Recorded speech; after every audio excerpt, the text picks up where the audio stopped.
So we talked about the fact that this is going to take a multidisciplinary approach, and to demonstrate how that works in public-private partnerships is our next panel, moderated by Paul Josephson of Duane Morris. Paul is one of the state's most accomplished attorneys. He's negotiated countless public-private partnerships in New Jersey. He was counsel on the governor's first campaign, was heavily involved in casino licensing in Atlantic City, and I wanted to rib him and say he's basically the guy Tony Soprano would want to call when his car got booted in Lodi, but the fact is that Paul's the guy that important people and businesses call when they get stuck and they need a creative and equitable path forward. He's the father of a neurodivergent son, my son's age, and a great kid named Ethan. And I'm proud to call him and his wife, who also does an incredible amount for the disabled communities in New Jersey and is a judge, and I'm proud to call both of them my dearest friends. Paul Josephson, ladies and gentlemen. Today is, really an important and remarkable day, and I'd like to invite my panelists up. Others have said it. I'm going to second it. Drew, this convening is a incredibly important moment, I think, for the state of New Jersey. You're to be commended for taking the initiative and seeing all the pieces that we have here in the state and all the people that you knew and had known and have gotten to know through your journey, and brought us all together today for something that is just so incredibly important. And you, as well, I think, set us up perfectly for this conversation by leading off the afternoon with Senator Zwicker, who is our senator in the Princeton area. And as you said, just a great senator, a great scientist, an educator.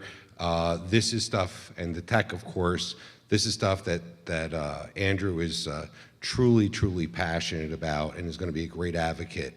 And as he was suggesting, really the success of today is going to depend on what we all do next when we leave here, right? And so that's really the purpose of this panel, is to talk about, we've heard from the legislative side in Senator Zwicker. Today, you've asked me to talk about how we build public-private partnerships, and I have a great panel here of experts to really talk about that. I'm going to join you in a second, but I'm going to do some very quick introductions and then ask you to each to do a little bit deeper dive. But we have with us today two representatives of the governor's administration, in addition, of course, to the great Tim Sullivan this morning, Commissioner of Labor and Workforce Development, Rob Asaro-Angelo, who I'm pleased to call a longtime friend over many, many years, before he's been, serving now for 7 years. Like many in the Murphy administration, a truly loyal soldier for not only the governor, but for the state, and one who, as you'll hear shortly, not only takes the labor part of his job seriously, but the workforce development part of his job. Joining him, of course, next to him is our Secretary of Higher Education, Brian Bridges, who's going to be talking to us about that interface between state government and higher ed. Of course, Andrew was just talking about an important component of that, and I look forward to hearing what the Secretary has to offer. And finally, I want to also introduce Angela Lean from Microsoft, and I've got to refer to my notes here because I have a little challenge with the title. It's a long one. I always thought state government had long titles, but Microsoft seems to do a pretty good job. The Senior Business Program Lead for the Accessible Employee Experience. And Angela is joining us really on the program that went out beforehand.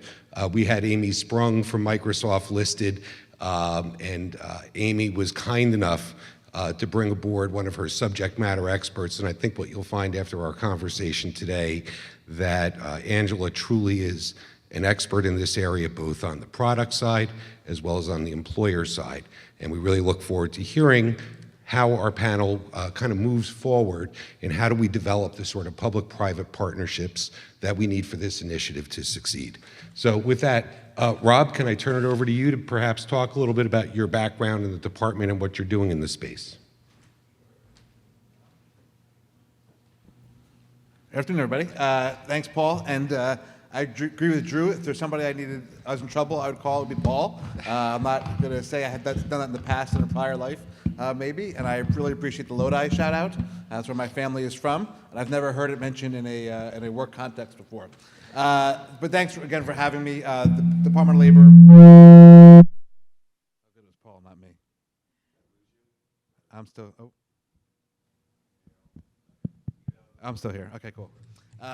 Department of Labor Workforce Development is a vast department with a vast jurisdiction in the state. Clearly, we have a lot of, mostly our budget and our expenses implementation is mostly of federal dollars. 76% of our budget comes from federal U.S. Department of Labor dollars, U.S. Department of Education dollars, and a little bit of state dollars on workers' comp and temporary disability and family leave trust funds, and about 5% from state funding for worker protection.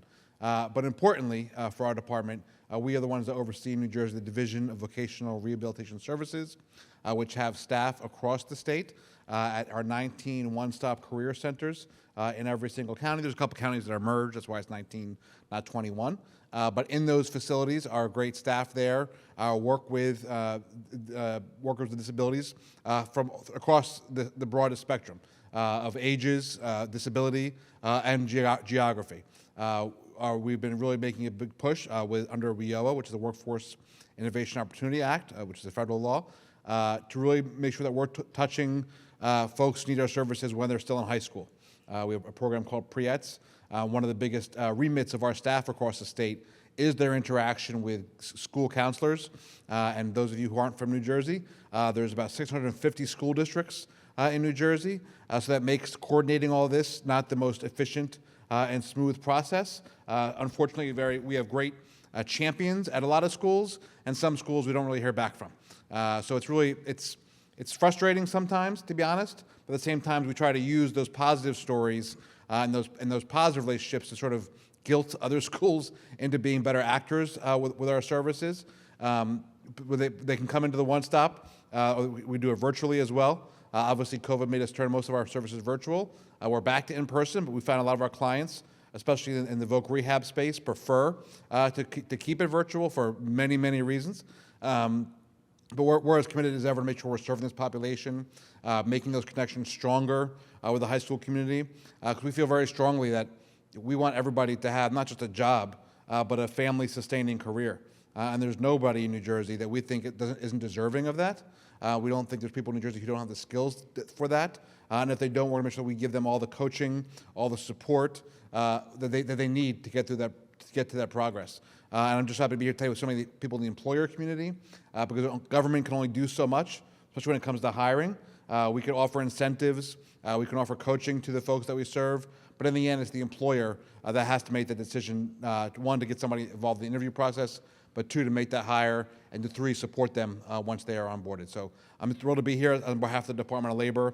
We've made a lot of strides under the Murphy administration, but just, quite frankly, we'll take credit, but quite frankly, most of our work is federally funded. We have to follow federal strictures, but we do have a pot in New Jersey called the Workforce Development Partnership Fund. So if you are a wage earner in New Jersey, you see a little deduction from your paycheck every week, up to $30,000 for your UI tax, for your UI contribution, for your temporary disability, family leave contribution, and a very tiny part of that in there is the Workforce Development Partnership Fund, which gives us more flexibility to spend on programs to serve any kind of specialized population in the state. It's sort of guided to us by the legislature every year in the budget process, but other states don't have that kind of flexibility with the funds to serve the populations we're talking about today. So we do have flexibility on that. That's why I look forward to hearing more ideas. We're always looking for more effective ways to use those dollars. Sometimes we see success on the federal side, but maybe there's some kind of parameters that don't fit the population that we want to get to. That's what we can use this WDPF money for, to sort of build on that success and sort of expand our boundaries of where we can be serving more folks. Thank you so much, Rob. You know, I know when people think about Department of Labor, they kind of tend to think about and focus on the UI component and wage and hour compliance, and they forget about the workforce development tools that you guys bring to the table. And we look forward to that's a very robust menu, and look forward to talking to you some more about that. Secretary Bridges, Secretary of Higher Ed, I think while it's a little intuitive for us what the Commissioner of Labor's remit is, can you talk to us a little bit about your role in support of higher ed in the state government? Thank you for that, Paul. And Rob and I were talking beforehand that everyone kind of has a sense of what higher education does as college and university, that people would less know what the Department of Labor does rather than the Secretary of Higher Education. So Rob leads one of the largest agencies in the state, in the Department of Labor. I lead one of the smallest agencies in the state. In fact, we're so small that we're on a quarter of a floor in the Labor building down in Trenton.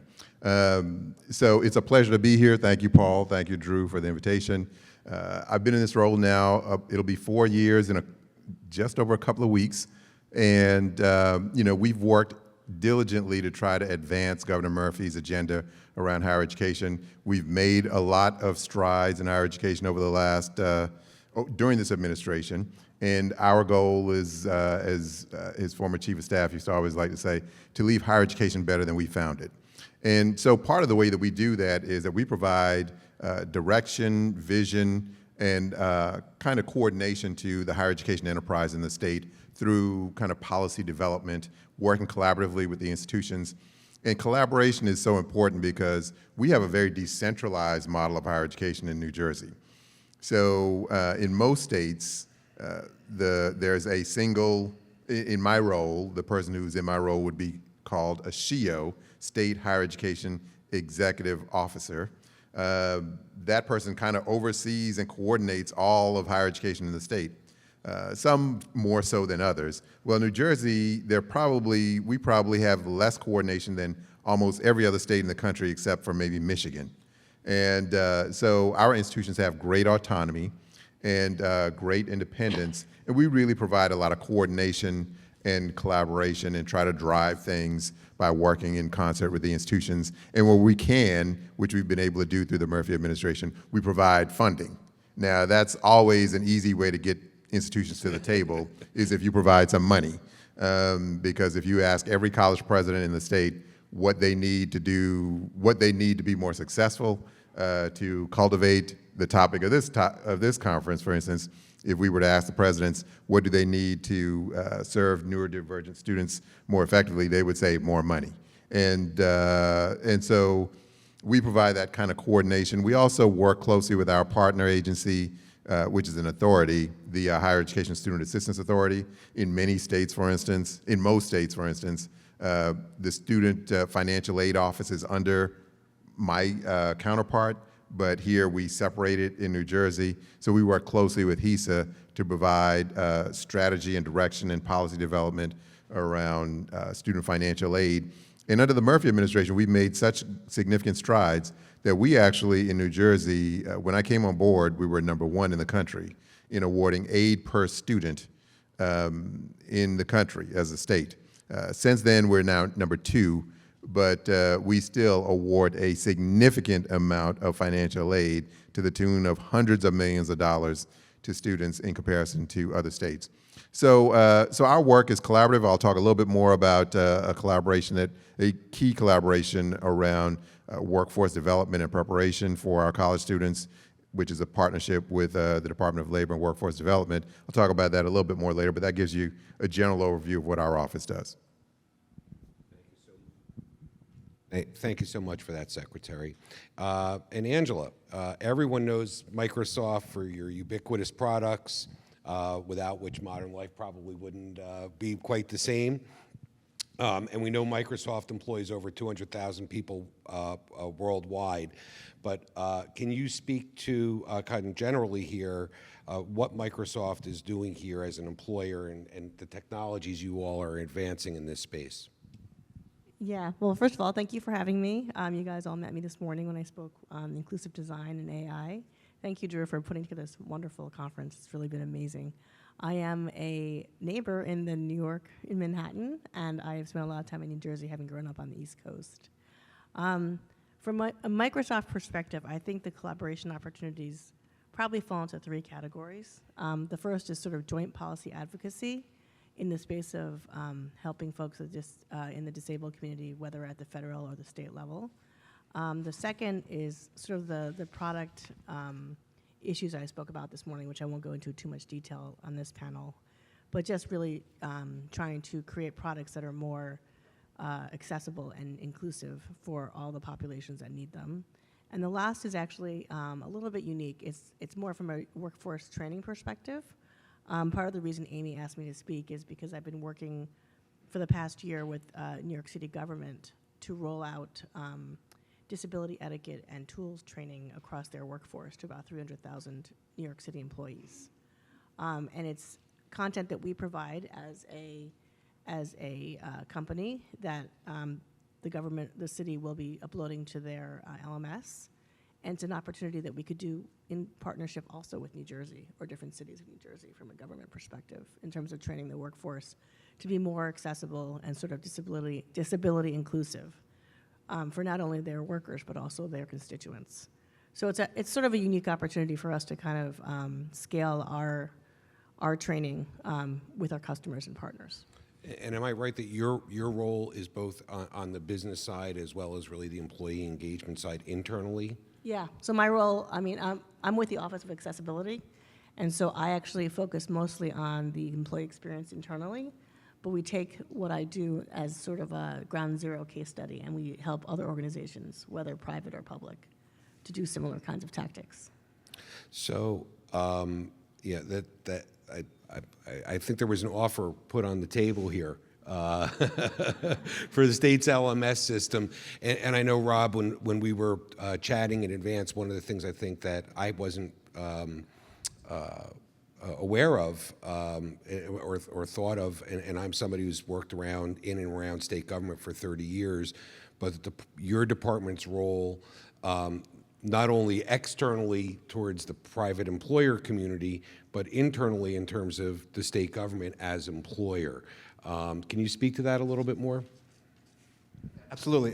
So in New Jersey, we have what's called the Civil Service Commission, which is somewhat, sort of in charge of hiring, quite frankly, across the state, not just state government, but also local government, county government, if they're part of the civil service system.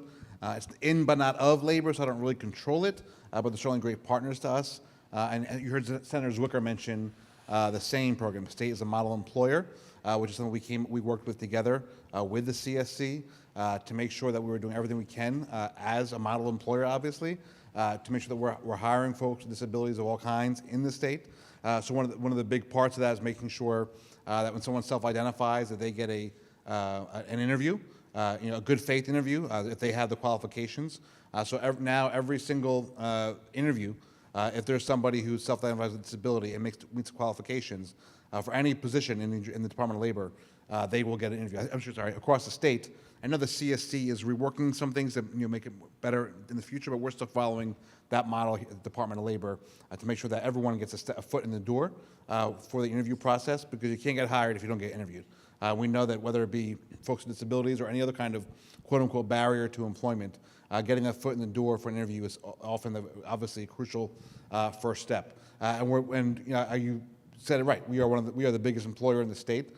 All the work that we do is a public-private partnership because we work with getting people employed, and not just our own people, other places, and in private life, in private businesses. So we always want to make sure that we're holding ourselves to the high standards that we want other businesses in New Jersey to hold themselves to. Quite frankly, I think that's somewhat of a paradigm shift in the Murphy administration, the positive. For far too long, public employees in this state and elsewhere were looked down upon. We're bullied by our own bosses and our governors who spoke down to public employees. So I think it's been something I'm very proud of in my department. Make sure that we're uplifting our employees, by the way, many of whom have disabilities, who are neurodiverse. Make sure that we're empowering them in the workplace, giving them the supports that they need, and giving them a sense of pride and dignity in the work that we're doing. And that we're not lucky to have these jobs. New Jersey's lucky to have us in these jobs. And I think it's very important to give them that pride of ownership of their positions, and make sure they have that confidence to get out there and talk confidently about the work that we're doing. And same is one of them, because when we're talking to employers about disability hiring, we need to make sure that we're doing the same thing we're asking them to do. So. Yeah, and if you haven't picked it up yet, or if you haven't looked up Rob's bio, I mean, you can tell that this is somebody who is a real fighter for the employees. I mean, that's been your background before you came to our Department of Labor. Before that, you were with the Federal Department of Labor, so you kind of got that one down. But of course, years of organizing on behalf of workers, and that's pretty obvious in your comments here about how you're approaching the job now. And as I said, we oftentimes think of labor as just a place where where employers hear that you're not paying the right wages or something along those lines, and not that it's a resource for them, right? And hopefully one of the things coming out of this is that we can help you all promote that vision. Just real quick, I was going to say that, I mean, when folks ask us for help with whether it be some industry or a specialized group with barriers looking for help, the good thing is that we have the same playbook for most workers, right? Because the key is the employers. We have lots of resources for employers for wage reimbursement, for employee supports. We have all kinds of grants programs for apprenticeship and work-based learning, but it's getting those employers to buy into that and to come forward and make those applications. So I was interested in hearing somebody who talked about using AI to get better government grant money. So maybe I'll definitely be a guinea pig for that, whoever had that idea. I'm sure. Secretary Bridges, talk to us a little. So you've described a very decentralized college and university environment that we have here in the state, and that's gone back and forth, right? I mean, there were times where there was much more centralized state control, especially of the public institutions, and I think, if I remember correctly, I think it was the Whitman administration that really kind of shifted the paradigm there and said we're going to give the colleges and universities more autonomy. Notwithstanding that, we have quite a few institutions here in the state between the traditional as well as the community colleges. Are you a good convening authority for bringing these our colleges into this conversation in kind of a group way? Because I can sense a lot of kind of individual conversations. Obviously, some of our institutions have already taken some leadership steps here. But in terms of kind of bringing all boats together, is that a resource? Is that something that your office is able to support us with? Yes, that's something that we can do, and you're absolutely right. It was 1994, the decision, and actually there was just a conference down at Rowan being held by the Sweeney Center at Rowan on restructuring higher education and the implications of the 94 decision of the Whitman administration. Prior to 94, the state had almost a stranglehold on its public institutions. And since 94, everything has been thrown. I call higher ed the Wild Wild West in New Jersey because institutions have a lot of autonomy. Now, under the Murphy administration, we've done some things based on some things that have happened in the sector in recent years, driven really by the legislature to rein in some accountability, create more accountability for the institutions. And we've been working in partnership with the institutions on that. But yes, we start with one of the structures that emerged from that 94 decision by the Whitman administration was it created the New Jersey President's Council, which basically is a self-governing kind of entity where they actually come together, they meet 3 or 4 times a year, and they basically plot a lot of their own course. Since I've been in seat, we've been able to work more closely with them to bring issues to the table. I have a running presentation to the group now every meeting. And so we see our office as a convener and have used that authority over the last 4 years a lot more than previous administrations. So when we bring an issue to the President's Council, they listen. And it's an opportunity for us to kind of drive.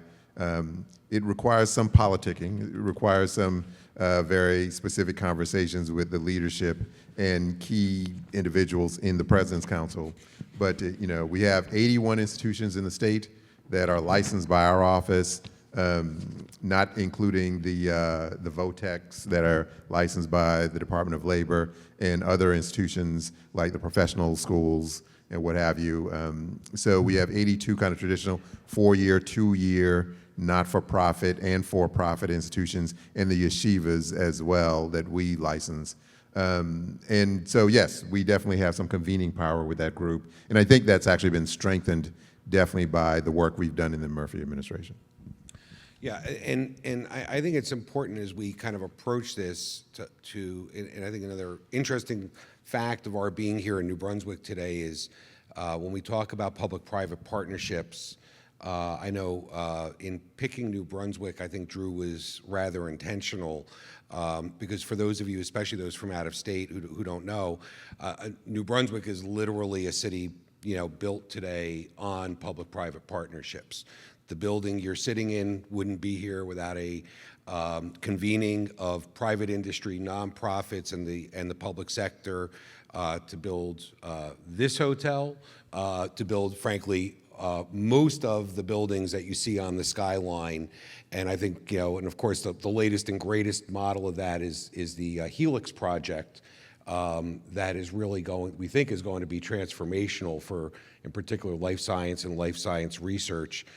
Do you guys see that? Do you see New Brunswick in particular as a hub for kind of bringing together the AI research and development of these sort of products? Is that something you can see in the future? Oh, yeah, certainly. I mean, I think that was part of the administration's decision to invest $300 million in the hub here in New Brunswick. And in my conversations with President Holloway at Rutgers, $300 million it is a lot of money. It is a lot of money, but it is not half the cost of the entire project. But it definitely shows the state's willingness to, how important this work is to develop not just the life sciences, but New Brunswick and the other entities that will work with Rutgers and Princeton and all the other institutions, colleges, and universities that will be able to intersect with the Helix and the hub here in New Brunswick on not just on research, but the jobs that it brings, the economic boost and delivery that that the Helix will bring to central New Jersey, if central Jersey is a thing, according to some people. It is. Yes. Especially the senator who just left the room. Yes, he would say. Yes, that's the president of the central New Jersey. And so, yes, so the hub will definitely, and the Helix will definitely play a key role in a whole host of economic, social, academic, and research activities in New Jersey, for sure. So, Angela, can you speak a little bit to, I know you indicated to me there's some public policy issues before that Microsoft is promoting in this space. Can you speak a little bit more to those policies that you guys are advocating on in support of this community? Absolutely. I think, let me start taking a step back, sort of at the highest level. So there's a policy called 14C, which allows employers at the state and federal level to pay disabled workers sub-minimum wage. And we are actually taking an active stance against that and trying to get that turned over. So we're trying to advocate for the Transformation to Competitive Integrated Employment Act, which is basically going to bring pay for disabled workers to parity in terms of being just paid what they should be, which would really help unlock talent across the country because it's federal legislation. Obviously would help folks here in New Jersey as well. That's one area. Another area that we're focusing on is travel policy. So we just came out with a white paper. I can pass it along to Drew. Little outside the bounds of neurodiversity, but it's about sort of airlines and transportation agencies being taken care with disabled travelers, making sure that they can actually take their wheelchairs on planes and not get damaged. And there's actually just a huge fine that was lobbied against, I think it was American Airlines.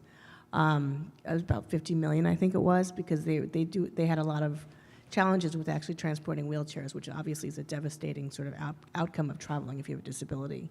And that impacts a lot of business travelers because travel is so essential to folks in certain industries to make sure that they can actually work in their careers and participate in that aspect.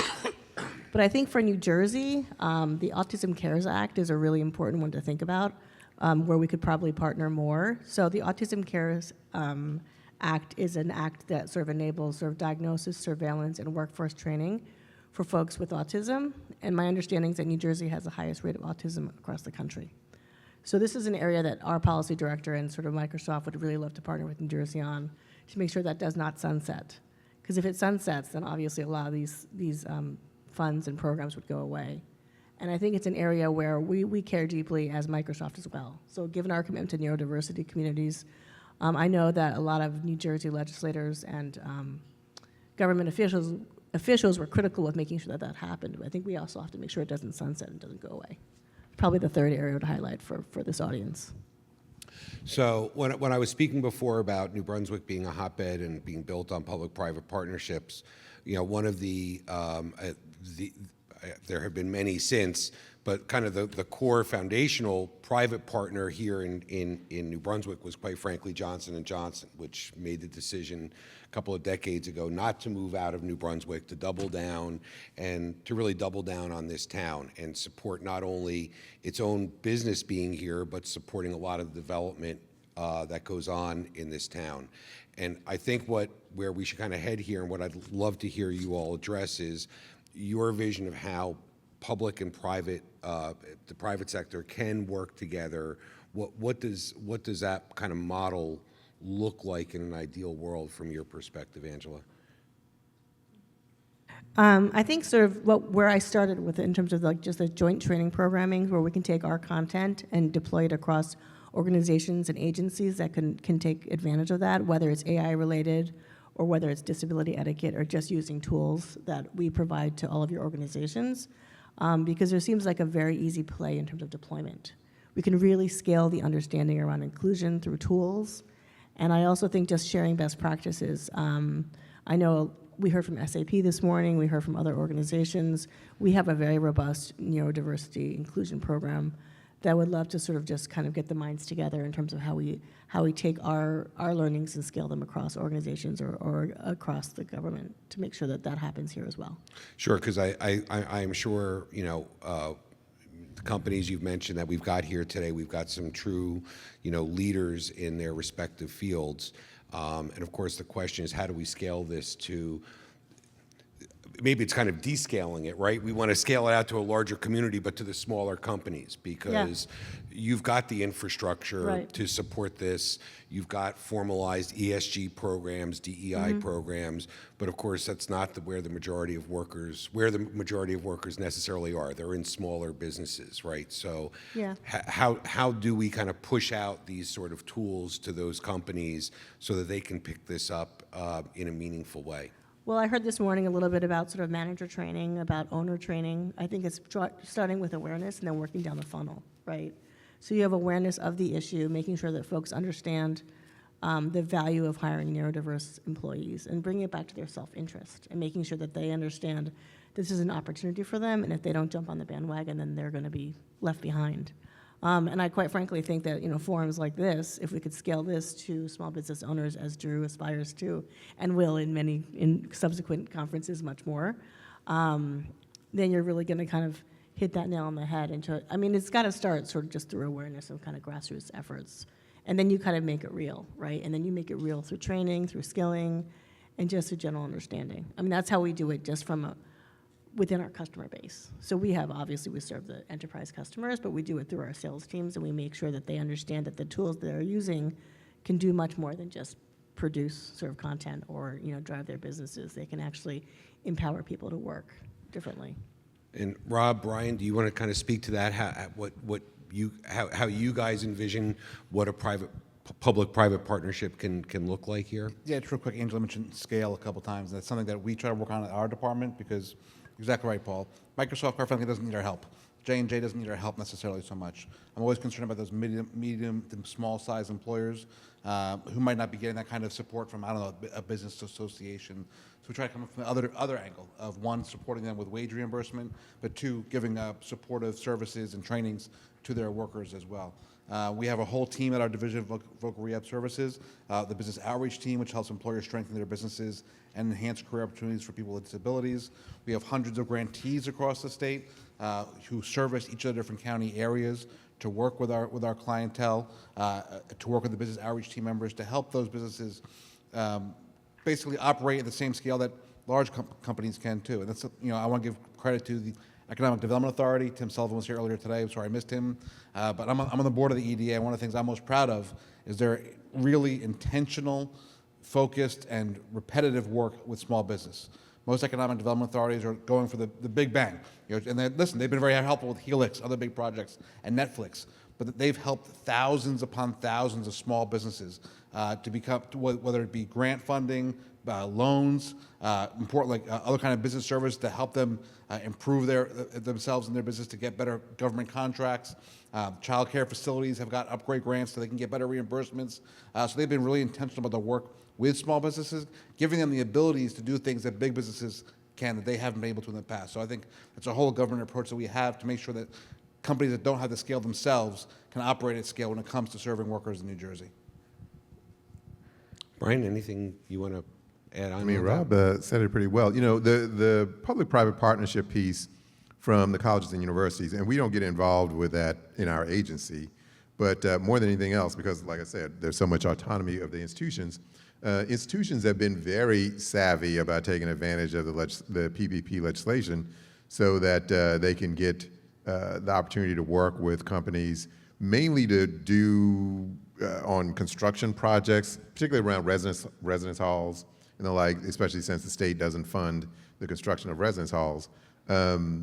So that's been one of the primary uses of the PPPs at the campuses, but it's also been helpful for campuses like NJIT to be very innovative and entrepreneurial, to build structures and create opportunities for students on campus in partnering with businesses to help create, I forget the name of the center at NJIT that they've been working on, but there are definitely opportunities to cultivate more academic opportunities, research opportunities, and how campuses are, and whether campuses are intentional enough about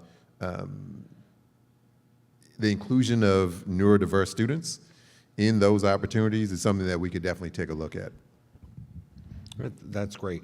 And any comments? I know, Angela, you just mentioned, New York. Any other lessons to learn from other states and partnerships that the other states are entering into? Yeah, we actually did a similar arrangement with a UK pensions division over across the pond. And what we did there was more train-the-trainer model, which is also something we could do with New Jersey, or a similar approach in terms of training trainers within the state or the region to actually spread the word and make sure that disability best practices are shared in a more cascaded way. Because I agree, I think that sort of the bigger companies are taken care of or have resources themselves.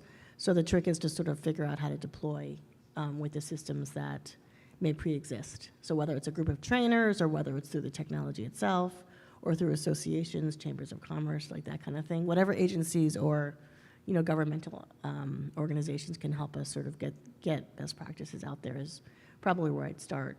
We have a lot of interest across the country. I would say I've talked to about 5 different state governments or city governments on the West Coast, Midwest, and the South. I always like the East Coasters to be first. I'm with you. So we're going to be announcing the New York City training in about 2 weeks. So that's going to be sort of head of the spear kind of thing. But it's a very easy, it's an easy deployment from an LMS perspective, and we can also take the training and customize it for the needs of the constituents. So if there are other pieces of the technology, something a little bit more AI focused, we can actually customize that. We've had folks ask us for things like, how do you actually make a PDF in big font for visually impaired folks? Or in different languages, like very, very specialized things that we can actually take care of. And just with the interaction, each interaction we have, we learn more and more about how to get good best practices out there to different organizations and to employers. Because I think it's really important to create the inclusive environments for folks with disabilities to succeed with. And that's our goal. Thank you so much. I know our time is running short, so I kind of want to just leave us with a few takeaways here. And in thanking my panelists for this conversation, in particular, I think what I really loved was when we were prepping and having a little conversation beforehand, and I said to our state government counterparts here, so, where do we go from here? What's next? Do we do a task force? And I think it was you, Rob, who said, we don't have time for a task force, right? Like, we've got the resources now. We have the programs now.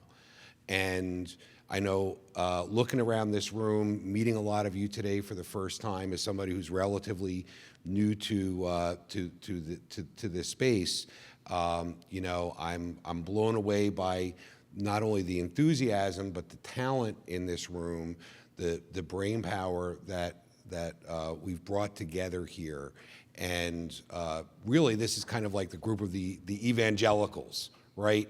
And whether it's within our organization or in our communities, every one of us has a little piece of ourselves that's out there pushing on these issues and pushing to support the neurodiverse community, whether it's because we have a family member or a friend, or just because we're good people and we know that everybody should have an equal opportunity to get ahead in life. So as we think about takeaways, as we think about what a public-private partnership looks like, I hope you leave today understanding that truly the state of New Jersey is open for business in this regard. We've got some great leaders who've taken time out to spend it with us today to learn some more themselves. I'm sure they'd be happy to chat with you kind of on their way out or on the back of the room afterwards. Please, some great resources here. And I know, Drew and I have talked about kind of what comes next. And, what comes next, I think, is that, NeuroX is going to help serve as kind of that convening to be bringing together and be making the connections over the course of the next year so that we do have much more scaling of this to the larger business community. And I'm very confident after the conversation we've had today, Rob and Brian, that in you we have some leaders that are really going to bring those sectors together with the business leaders here today. So I want to thank you all very much for your time, and I want to thank everybody for their attention to our panel.